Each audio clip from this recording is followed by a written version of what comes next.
why it's called the Department. Man, Trump talking about something. Chicago about to find out why it's called the Department of War. Nigga, you about to find out why it's called direct. The fuck, goofy ass nigga? We ain't scared of this shit. Man, Trump talking about something. Chicago about to find out why it's called the Department of War. Nigga, you about to find out why it's called direct. The fuck, goofy ass nigga? We ain't scared of this shit. Shalom, shalom, Israel. First and foremost, I want to give all honor, glory, and praise unto YAHAWAH, YAHAWASHI, YAHAWAH, double honors to the elders and apostles of Great Millstone. Shalom to my Akim Wakim, who are diligently waiting to be delivered from this captivity, as well as the speckled bird that look like the other nations, but are actually Yasharallah, his brother Kawakub, coming at you with another lesson. Today's lesson, I want to talk about this because, you know, this is a very foolish spirit to be in, where you have this Jake that thinks, okay, well, oh, I have a gun, I'm not afraid of anyone, X, Y, and Z, and you know, I got people with me that also have guns. Like, oh, we're good, we're gonna be taken care of. And then because DJT said that he was gonna go to Chicago with the military of events, whatever the fuck he said, I forgot. I literally just forgot it right now. This Jake is having some false sense of security, thinking that he is good. He's going to take care of anyone that attempts to bother him, which is a very foolish thing to think, because number one, Esau's weaponry or armory or whatever. I'm not even going to talk about the other stuff. I am going to talk about the other stuff, but first things first, just a fact, okay?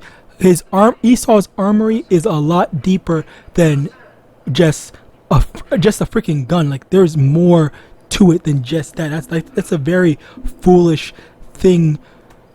Hold on.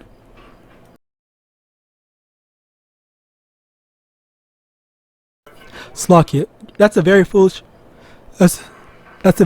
thing to think that, oh yeah, all we have to worry about is just other people shooting with guns with no bulletproof vests, no armors or anything like that. Like, they have a bunch of stuff that, like, if you've ever even seen, like, what's it called? What's that thing called? Like Call of Duty. I don't even think that Call of Duty has all the stuff in it. All right, but even then, like, especially if a lot of these jakes play these types of games, they should definitely know that the disparity in their combat level is way wider, simply because of their their armory compared to their basic ass handguns. All right. On top of that, in addition to that, there's also the matter of just the interference, or the part that YAHAWAH will play in the event of some sort of gunfight coming out, which, let's actually get into that. Genesis chapter 27 verse 40.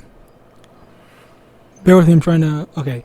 And by thy sword shalt thou live, and shalt serve thy brother, and it shall come to pass when thou art... Let me start over. Genesis chapter 27 verse 40.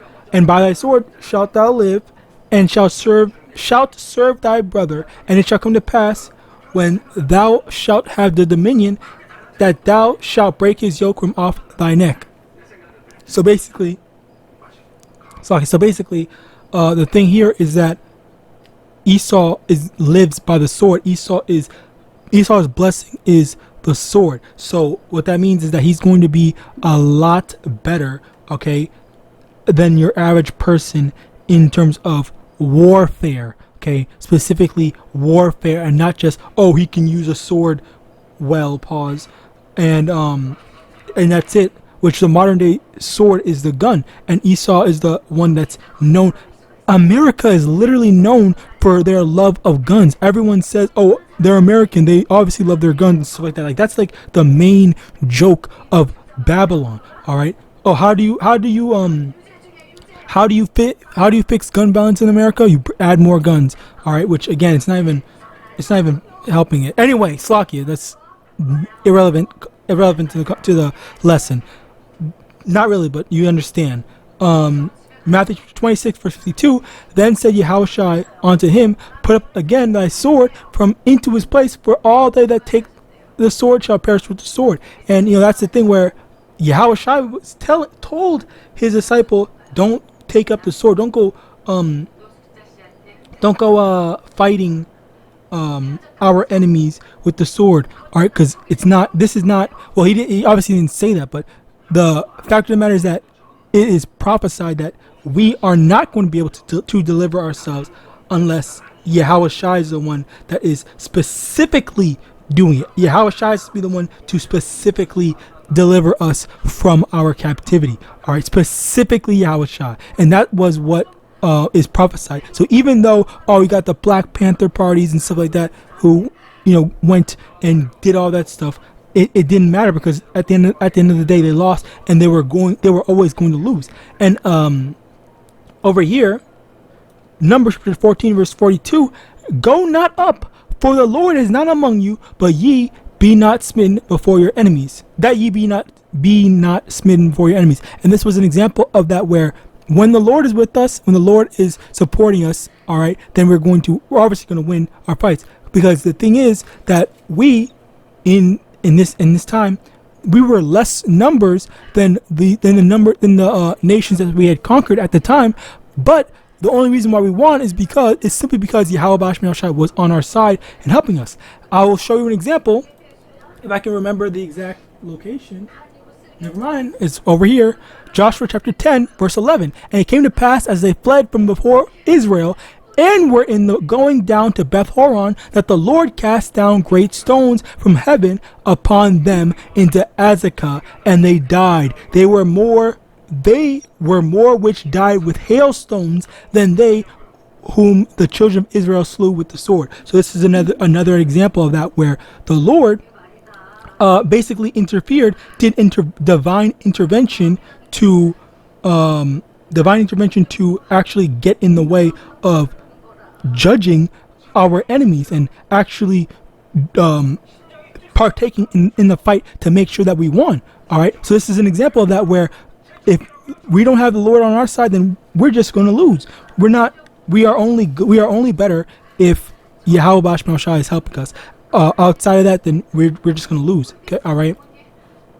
Joel chapter 3 verse 10, beat your plowshares into swords and your pruning hooks into spears. Let the weak say, I'm strong. So we are coming into this time where there are lots of jakes that are finally, getting into the spirit of saying, like, I'm done with this stuff. I'm not gonna just take this sitting down. No, I'm gonna stand up and fight. That's a good spirit to see in terms of prophecy, but that's not the spirit that you should be having. All right, because the only time that the Lord's going to actually, as a matter of fact, let me see if I can get that.